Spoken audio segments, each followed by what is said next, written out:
Hey everyone, I wanted to welcome the magnificent Courtney Thomas on our podcast today, Sugar Pills, a practical guide to self-care. So Courtney is the founder of the Bodhi Effect, where she leads Kundalini, meditation, and mindfulness workshops focused on freeing humans from stress, anxiety, and burnout, which we could all really use some tips on those right about now.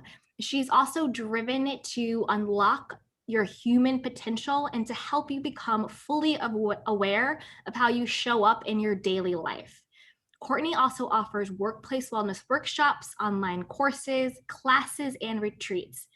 She believes that it is her purpose to link the power behind well being and performance, happiness and creativity, self awareness, and a healthy and joyful life. So, Courtney, you're in the right place. That is the sweet spot for our podcast. And I'm sure everyone listening cannot wait just to dive into all of your goodies and insights for today. So, welcome, Courtney. Thank you so much for having me. Absolutely. Do you want to give us a little bit of insights around the Bodhi effect and what people can expect from it? And really, what was your own, personal reasons and passions for creating it? Yeah, absolutely. So I've been teaching yoga, meditation, and mindfulness for about the last 9 years or so. And to kind of give you some insight on my journey, back in 2016, well, because I was teaching at studios and so on. But then back in 2016, I suffered from my first miscarriage. Mhm. And in that experience, with all the grief and suffering that comes from that, I really started to dive really deep into my Kundalini practice. And that's where I felt so much transformation take place in my life, in my joy, in my happiness. And from there, I actually ended up opening up my own yoga studio. And that's where my workshops and my courses and my classes really took off. And then again, throughout that whole process, I suffered from another miscarriage, and then I ended up actually having my first boy about 9 months after the studio opened. So there was lots of journey in that. Since then, the studio has closed, and I just started to focus more on offering the Bodhi Effect workshops at workplace or offices and businesses, because my experience through the studio and as well through my own experience as a business executive. I worked for a very well-known worldwide cosmetic brand. So in that process, I learned so much about the stress and anxieties and the burnout that happen in the workplace. So I started to offer more workshops for people to help manage their stress and anxiety. And some of it's Kundalini practices, some of it's meditation, mindfulness work, self-inquiry practices. There's quite a variety of different things that I can offer. And it's taken off from there. But then, of course, with what's gone on in the last year, that's also shifted. So now it's a bit more virtual, but it'll continue to evolve.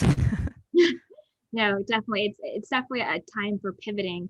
And I definitely wanted to say first, I'm sorry for your two losses, and also thank you. And I'm honored for you feeling safe enough to share your story with us. So thank you for that.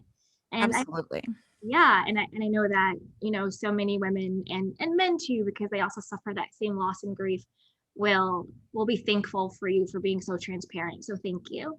Oh, absolutely. I feel like Yeah. miscarriages are very seldomly spoken about. And all of it, the process after your miscarriage and then your pregnancy after your miscarriage. So I'm very open about that experience for me, because um, that dark place or that dark experience led me to this light that I feel now. Absolutely. Like just listening to your story and what you're saying, what comes up for me is that, like, yes, you went through those, unfortunate miscarriages, but exactly like you said, it created that, like the womb itself is kind of like the dark place where like the baby comes together. So it led to you birthing your own new beginning, like Yeah. another form of baby. And I think and another thing that struck me in what you were saying was that it took 9 months after you opened the new studio, or it took 9 months, then you ended up having your son. But like, to me, I think it's meaningful that it was like that 9-month gestation period, which is also reflective of like, you carry a baby for around 9 months. So to me, I just had an aha moment with that. I never thought of it that way before. yeah, that's definitely something that came up for me when you were Yeah. talking, like, you lost one baby, but you birthed another. And so that to me seemed like really beautiful. And for those of us listening who may not be familiar with, like, I think I know what it is, but do you want to explain a little bit more on what exactly Kundalini is, just so we can all know, like what it is and what we can expect from it? And if we're not practicing it, maybe some tips on how to get started. Yeah, absolutely. So, Kundalini is a yoga practice. It's a type of yoga, but it is absolutely the type of yoga that transformed my life. It is a practice that balances one, if not all, of your 8 chakras in your body. So, you can think of chakras as like little energy systems that start from the base of your spine and they move up through the crown of your head.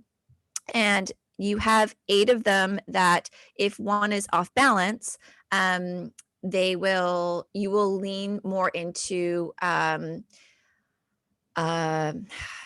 I wouldn't necessarily, I don't like to call them dark emotions, but they're more heavier emotions. So, for example, your first chakra, your first chakra resembles anger and acceptance. So, if your chakra is out of balance, you find that you are more in a state of anger. But when you work through this Kundalini practice and you align yourself back, you'll lean more into a space of acceptance.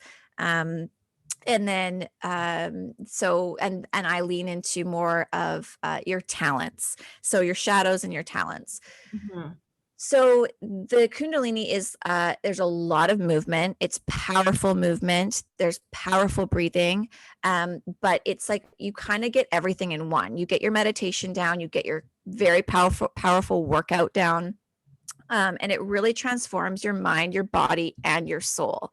I find that when I'm practicing, there are times where I'm working on a specific chakra that might be out of balance, and things come up for me that I've been pushing down, and it all rises to the surface. And it's not to scare you, it's just really a way for you to work through your stuff.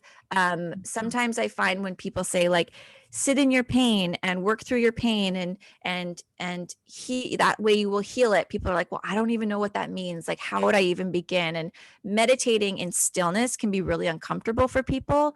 Kundalini is a really amazing tool to be able to create a lot of movement, but also that meditation. So does that kind of help explain it a bit? Oh no, yeah, that definitely helps, because it seems it's more a holistic approach to creating self-awareness, where you're moving your mind, body, and spirit. Where, sometimes with meditation, it's more just like the mind. Sometimes with like yoga or Pilates, it's more focused on, breathing and body. So it seems like Kundalini really encompasses both of those. So you're getting that total experience of, I'm getting that awareness in my mind of, maybe I'm angry about this and I really had no idea I was harboring those past experiences.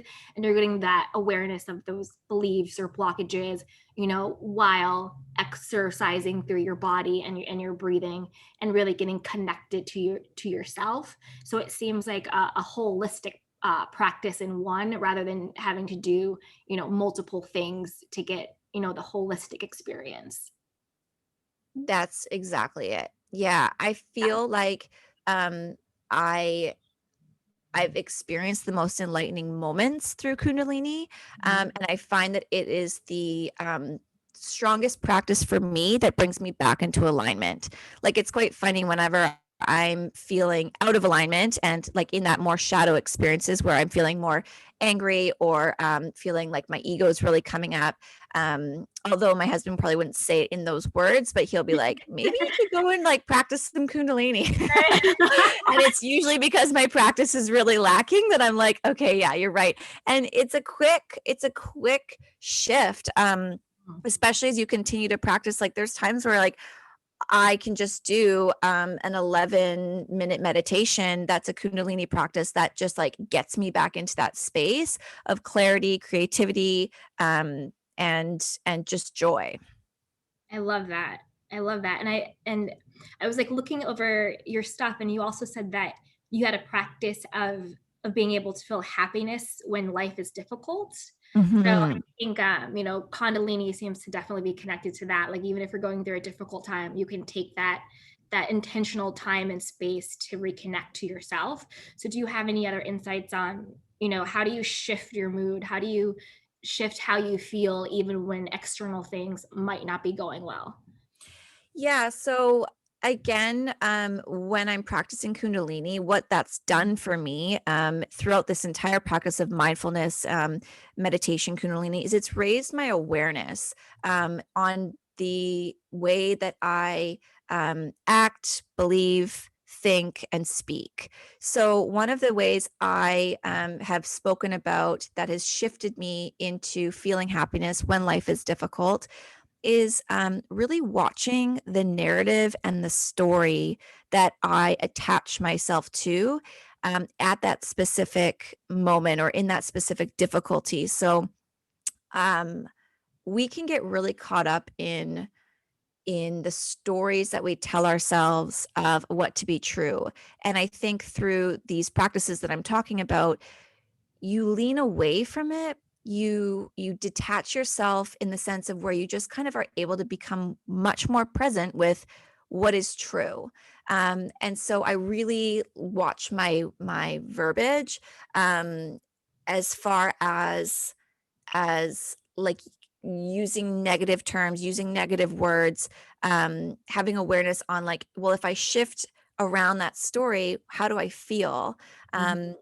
So an example would be like, okay, well, this is just one example of like my miscarriages of what we spoke about already. It's like victimizing myself that it happened to me versus that it happened for me has really transformed my system, my belief around it. Um, Life doesn't always unfold the way that you want it to, but if you can choose that experience as if you've, or look at that experience as if you've chosen it, you can surrender a lot more.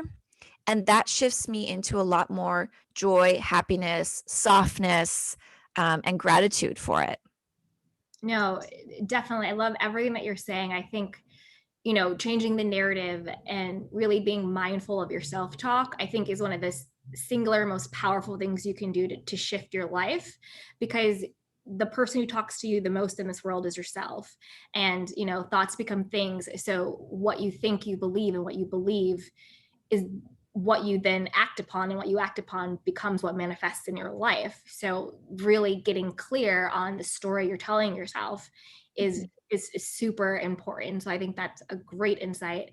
And then also when you talk about awareness, I definitely agree with that, because you can't solve a problem if you're not aware that the problem exists. So if you're not aware that, every time you do something wrong, you blame yourself, you call yourself stupid, or, you speak negatively to yourself. I don't look this way. I don't have this. I don't have that. Or you compare, or again, like you're saying, you think everything in the world is happening to you rather than for you. If you're not aware of those thinking patterns and those self-limiting beliefs, then you can't consciously change them.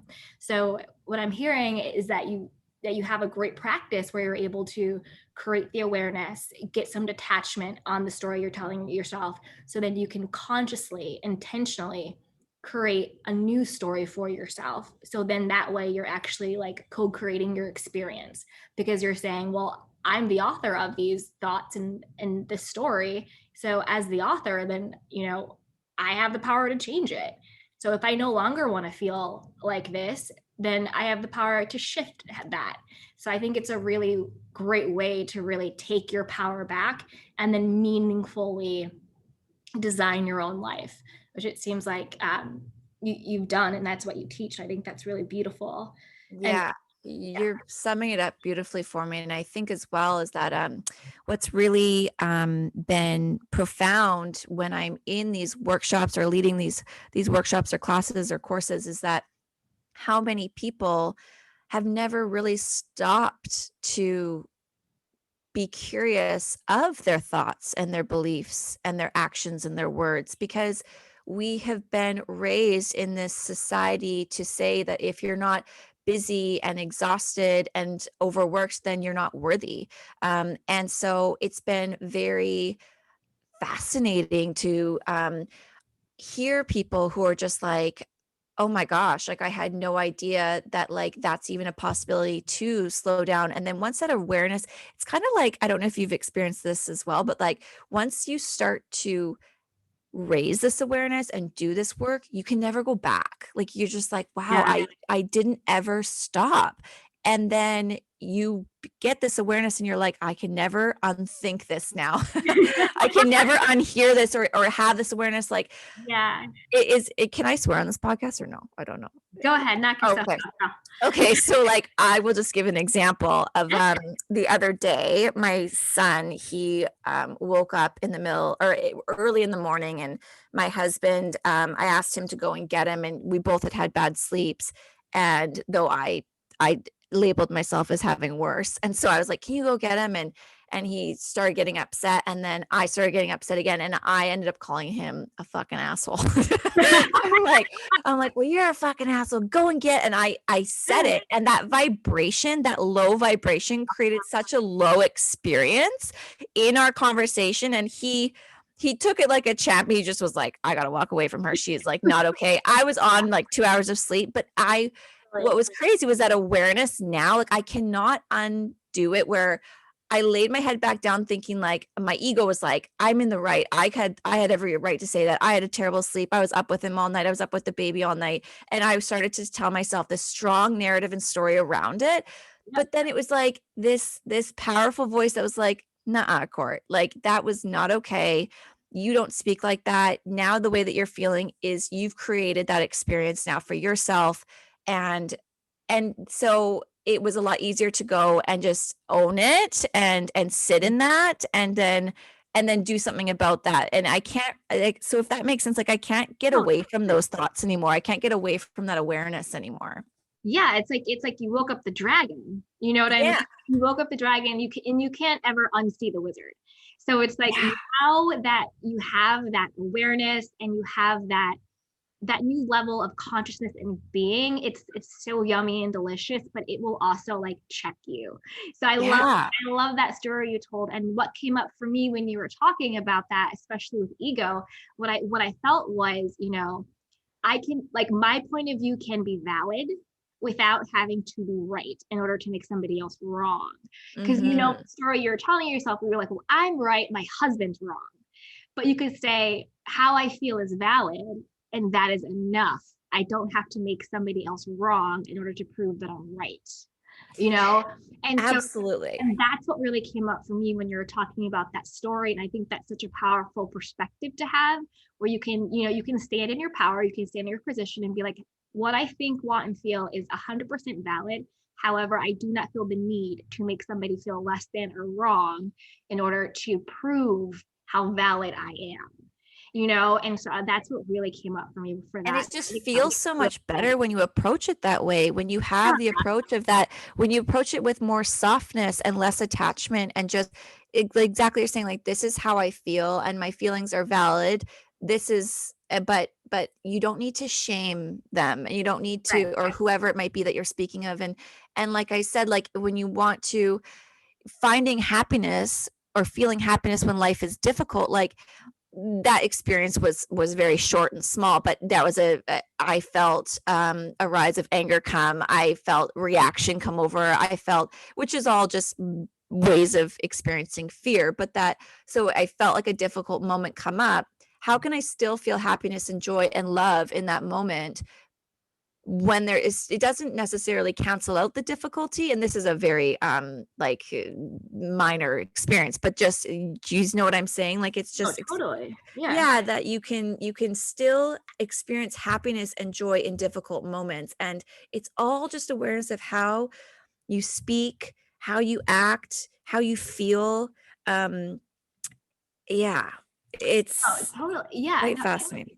I totally agree. And like, again, with like, finding your happiness and joy in the midst of like obstacles or difficulty. It's again having that awareness of this is a moment.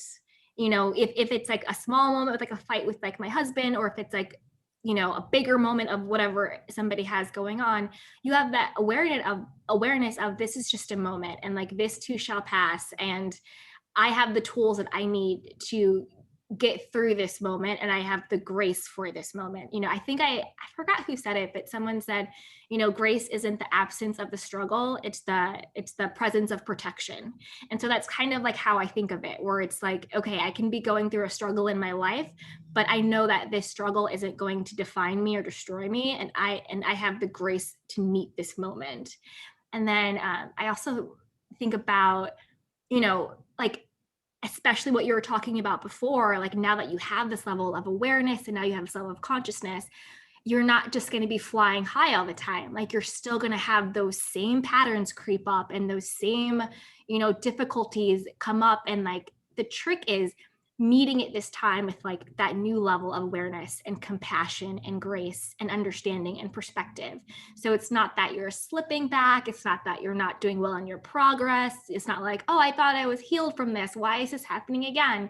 It's like, well, life happens, and like those things will come back up, but now you're in a different place to receive that moment with greater grace.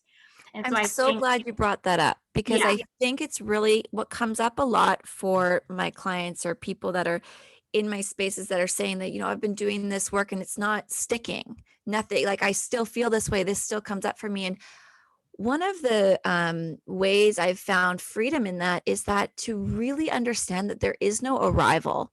Life, like you said, Exactly. evolves. And it's like sometimes I have to actually say that out loud. It's like there's no arrival. And again, I mean, my poor husband, who I keep kind of talking about here, but he will say to me sometimes, like, don't you teach mindfulness? And I'm like, yeah, I do, but I'm still a human being that can have a reaction, versus I know it's better for me to have a response and to lean back and to breathe before I speak, and that all of the work, like it's I know there's more success in using my tools, but that there are still times where things come up. And I mean, my God, I think everybody has had something come up, regardless of how much work and awakening you have done in your life.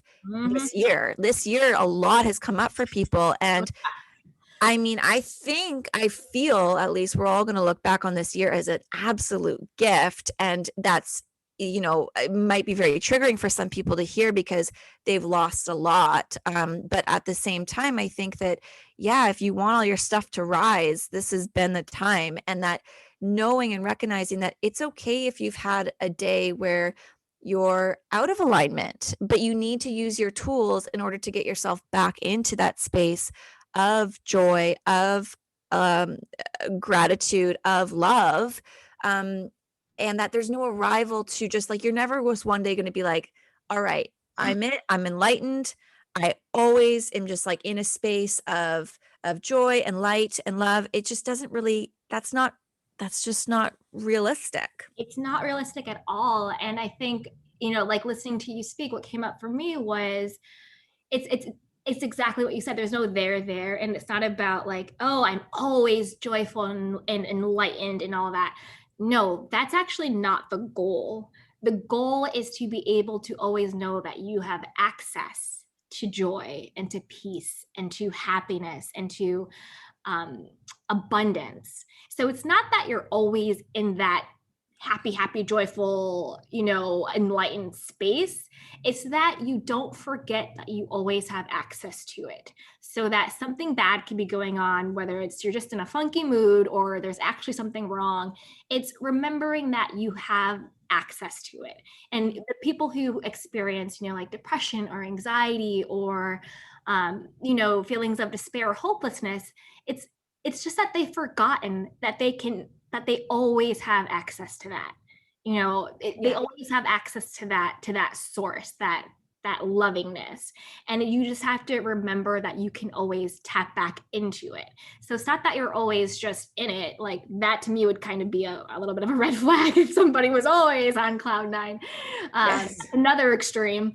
But it's just remembering that you always have access to that. You can always come back home. You can always return to center. You always can come back to self. And I it circles back to that awareness that we were mentioning at first. It's like once you feel that awareness of it, you can say like, okay, for the last few days or few weeks or few months, I have been in a very anxious state. And so, but once you become aware of those things and really start to get curious of like, oh God, like that is a behavior of mine. And this is how I've been treating my mind, my body, my heart. And so it's like, what are you going to do about it? And there are tools that you can go to, but it's hard. It's hard for, I think, everybody to become aware of that and feel that they have that access. Like it can feel really overwhelming, especially just with life. Like life can be really busy and really overwhelming. And if you're a person who is a codependent person that wants to try to please other people or please coworkers and bosses and family and friends and so on, it's like you do lose yourself and your own self-care, which can bring you out of those spaces, like you're saying, that depression, that anxiety, that fear. Absolutely. Yeah. No, absolutely. Like I am a recovering codependent people pleaser. Like that was definitely the way I operated for a very long time. And it goes back to again that feeling of having to be like not almost non-human where you're really just like numb to your own experience and you're numb to your own emotions because you're getting your sense of validation and worth and lovability from what you can do. So it goes back to what we talked about before where people feel like they have to perform, they have to provide, they have to give. You know, you're hustling for that worthiness and for that feeling of, well, I did all of this, like now am I worthy of love? I'm always saying yes, you know, now am I good enough for you? Rather than having that intrinsic value and worth where it's just as simple as I am here, therefore I am valuable. I am here, therefore I am worthy. I am here, therefore I'm lovable. I am here, therefore I'm enough. It's really getting back into that intrinsic value and worthiness where you don't feel that you have to be constantly performing and doing. And it speaks to what you talked about earlier, where there's like this culture, especially in America, not to knock America, I'm American, I love America, but there is this idea that you have to be constantly busy and you have to be constantly doing, showing, and performing in order to prove that you're valuable and worthy of anything, whether it's love, attention, affection, validation, money, success, friends, influence. And that really does a detriment to people because that's not the truth.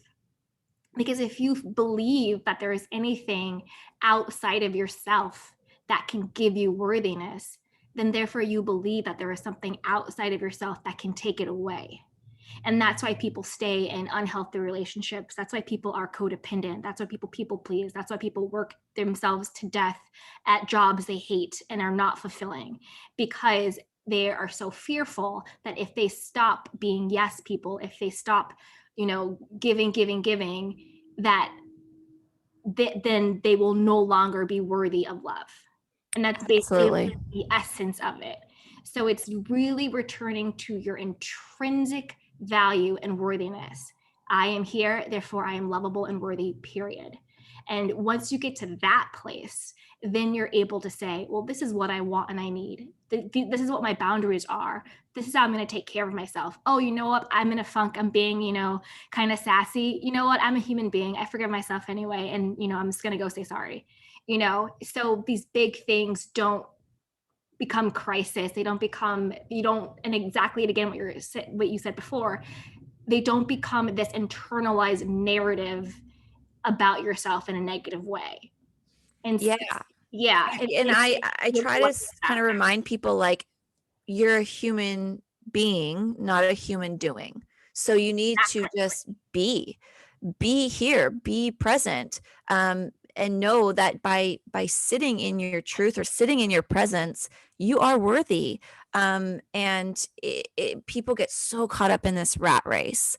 And as you said, the narrative, it builds. And I think that there are really two really powerful reasons why your narrative can become super, super loud.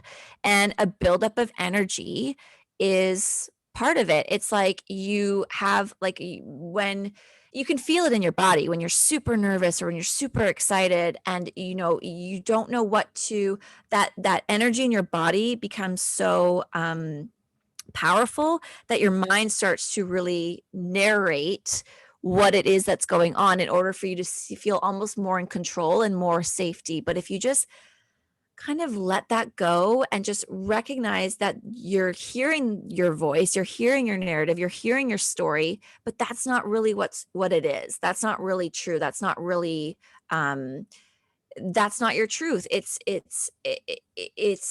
the only thing that's true is the right now, right here and right now.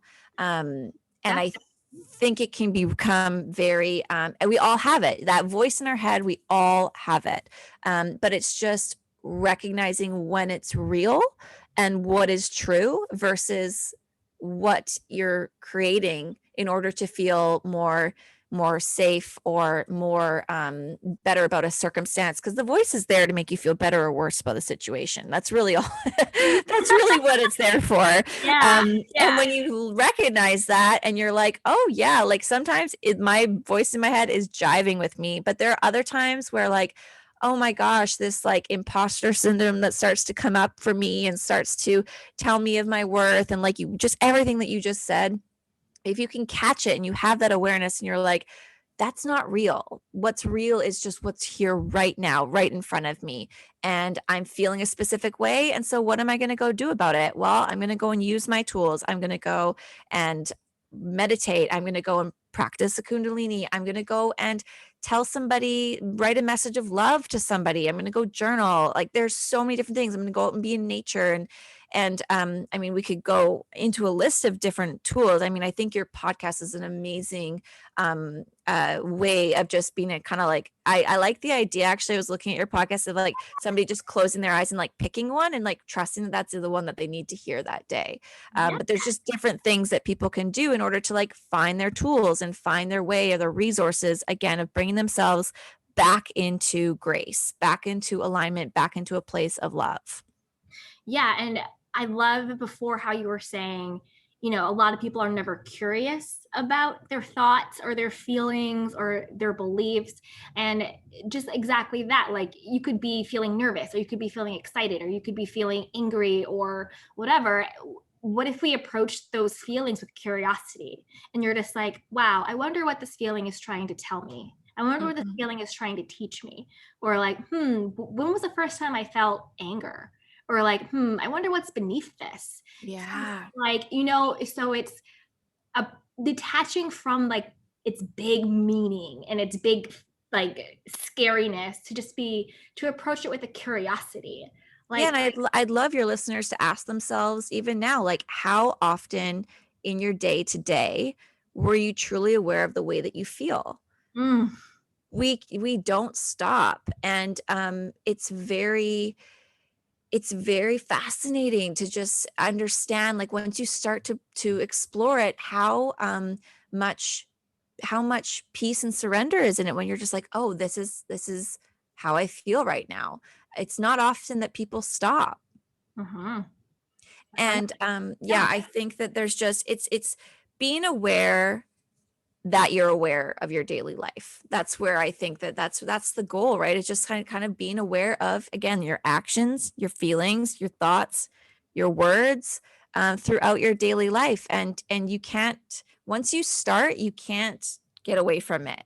Like that example of when I spoke to my husband, it's like, that didn't feel good. That was a way of becoming truly aware of how I felt. I'm like, yeah, I said those things and that was terrible. And I didn't feel good in it. So I don't want to do that anymore. I don't want to speak like that anymore.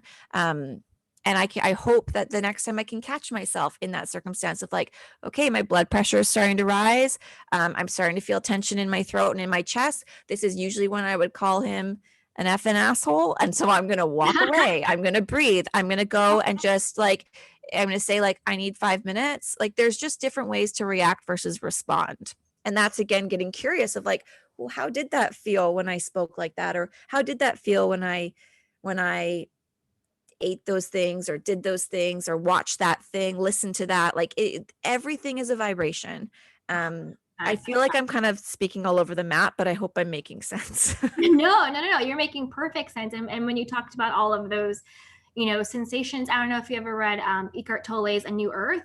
Oh, But absolutely. that's exactly what you're describing, the pain body. So when you feel that pain body rise up, where it's like, when you're getting a little pissed off, and you can kind of feel it, like you get that tight chest, your head's getting, and you're like, oh, like that's the pain body being flared up. And usually that's when your ego is being threatened. And that's exactly what it is. And it's having that awareness of like, oh, like I know what this is. Let me go chill. Let me go do what I need to do. Let me relax for a second. So what you're describing is exactly that. It's the pain body, and it feeds off of creating that sort of like chaos and anger. Like it feeds off of that. So. And what just actually came up for me, what you just said was that what I just thought of was how kind of going back to like how there's no arrival. So that pain body, it doesn't ever really go away. But as you get more curious about it, you start to notice your triggers. And again, like to be really gentle on our souls and on our beliefs and our body of how like we have been raised all so differently, and that there are certain triggers for me that come from because of certain things that happened to me either during childhood or teenage years, that like that is why there's a trigger there. And to become more curious about those things, you're able to, I don't want to use the word heal those because for some emotions they never really go away, but you're able to just become again more aware of it, where you're able to soften those things and to be able to find more release in those spaces, to become not the pain body. Again, you become aware of, you're like, I know where this is coming from. I know that this is the belief system. I know my nervous system reacts this way when this person says those things, makes me feel that way. And then again, when you become more awareness, you can release it so much faster. Yeah, definitely release it faster. And this might sound a little woo-woo, but we're in it. So one thing, nothing's woo-woo to me. We're here. We're here. We've arrived. No, but one thing I love to do, and I just thought about it when you were talking, is when I realize like those like old triggers come up, or if I'm getting really defensive, I speak to it. I'm like, okay, like Candy, like I know you're getting really defensive, and I know like that's just like my warrior coming up.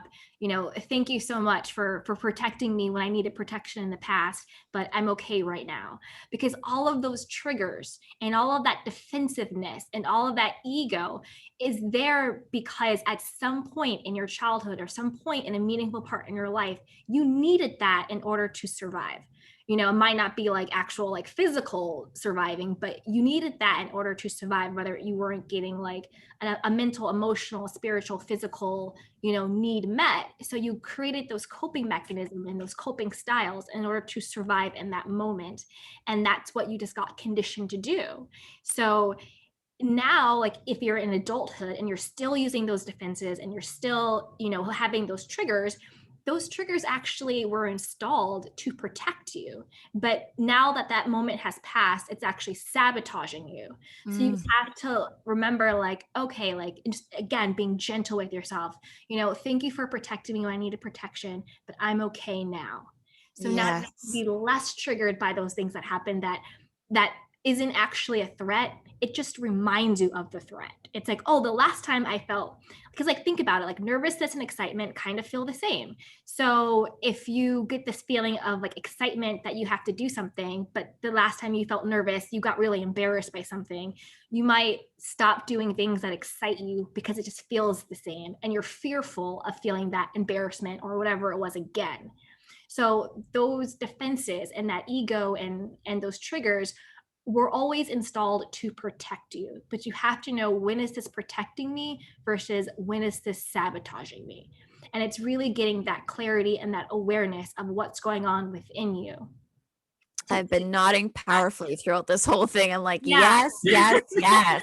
Yeah, because like even with, I'll just speak from personal experience, even with my own codependency, I became codependent as a way to survive. Nothing was like physically threatening at all, but that was just the way in which my childhood went, or that's just what I had. I grew up with a single mom, and a lot of times children with single parents become very enmeshed with their parent, and so I became very codependent with my mother. And it was nothing anyone tried to do. It wasn't any type of abuse or trauma, none of that. It was just the way in which our relationship was shaped from such an early age. I learned that I get my needs met by performing and by showing up and by saying yes.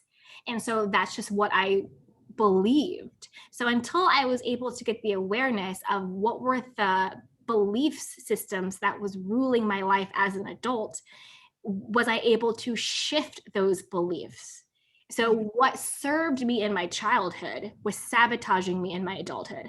So now that I'm adult, I can't negotiate for myself. I can't say no to people. I don't have clear boundaries. I people please, like all of that stuff. And it's like, what is going on, girl? Until I realized that is what I learned to do in order to survive as a child.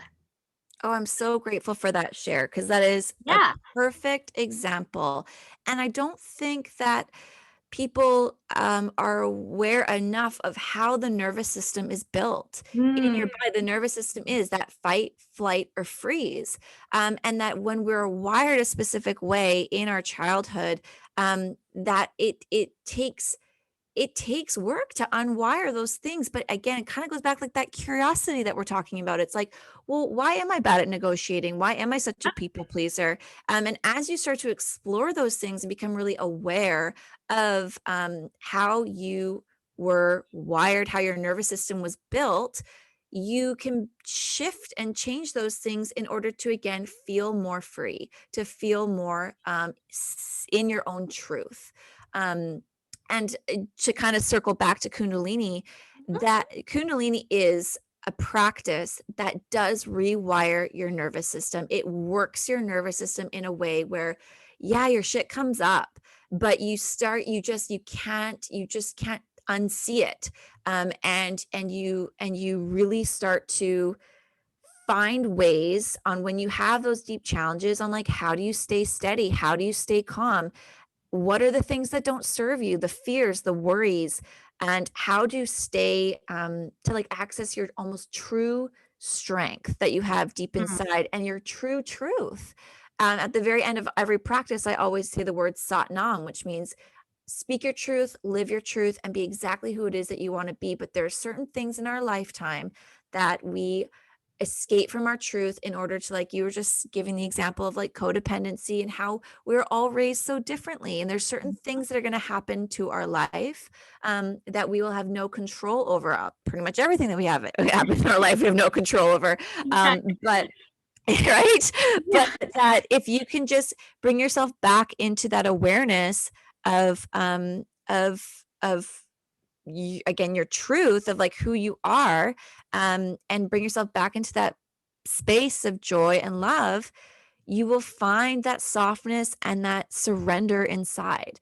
But thank you for sharing that example, because I think that will resonate a lot with people of kind of what we're talking about. No, definitely. And then just thinking about what you're saying, especially with like Kundalini and like the nervous system, and really thinking about that stuff. For me, I thought about, and I love how you keep saying like, be gentle with yourself and be soft, because I think the first step to doing, the work that you teach, and just like the work in general, is letting go of shame and self-criticism and self-judgment. Letting go of thinking that any of your unhealthy coping mechanisms or anything that has happened to you or hasn't happened to you is your fault. Really just letting that go and getting into the space of I'm open to being present with my true self. Because I think a lot of people don't do the work because they're stuck in thinking, if I admit I need help, if I admit I need to change, if I admit I need to do the work, then that means there's something wrong with me. And And it comes back to like that oh, life happens for you, not to you. So everything that got you to this space right now, like if you're listening to this podcast, you're listening to it for a reason. There is the way that the universe is aligning you to be exposed to this kind of work because you're ready. And that everything that got you up to this place right now, if you can just believe that it happened for you, that you can work through those experiences, and again, like, and access that love and that gratitude for it all. yeah. And speaking of accessing it, especially during this time, I know that you have an amazing new course that is launching on December 27th through the 31st. It's a 5-day Yeah. course. Do you want to just, walk us through what the course is, what's offered, and then also let us know how to sign up or get on the list? Yeah, absolutely. So I'm launching a course that's part of the Bodhi series, and it's called The Shift. So it's going to be a virtual course that you'll do online, and it basically is kind of everything that we're saying. There's going to be Kundalini, breath work, meditation, self reflection, journaling, and really, truthfully, it's to awaken you to what everything that we're talking about. It's to shift from fear to love, to shift from tension to softness, to shift from your darkness to light. And where I felt really inspired was just like, what are you going to do with the last 5 days of 2020? It was a tough year, but for everyone had their own experience of struggle. But to find that freedom, and if you don't know where to start, this course is going to be part of your answer. It's work. It doesn't mean it's going to be easy. There's some powerful movements. There's some powerful stuff going on in it, but I promise you that you're going to feel it. You can do it, and you're going to feel it. So after that, at the end of the course, I also recommend a 40-day meditation that you can do from January 1st to February 9th. So it could be a really amazing way to also start off your 2021, and again, just create that change. I love that. And I love that you have that, supplemental meditation after. So you're not just like left hanging in this like emotional awakening. Oh, how often does that happen when you do those? I know it's these courses. And I should add as well is that there'll be a private Instagram page where I'll be posting some things. People can ask me lots of questions in the comments and DM me. So again, when you're experiencing even that 40-day meditation and things will come up for you, there's a lot of intention behind the meditation that I choose, that you'll have full access to me as well. So the course is $75.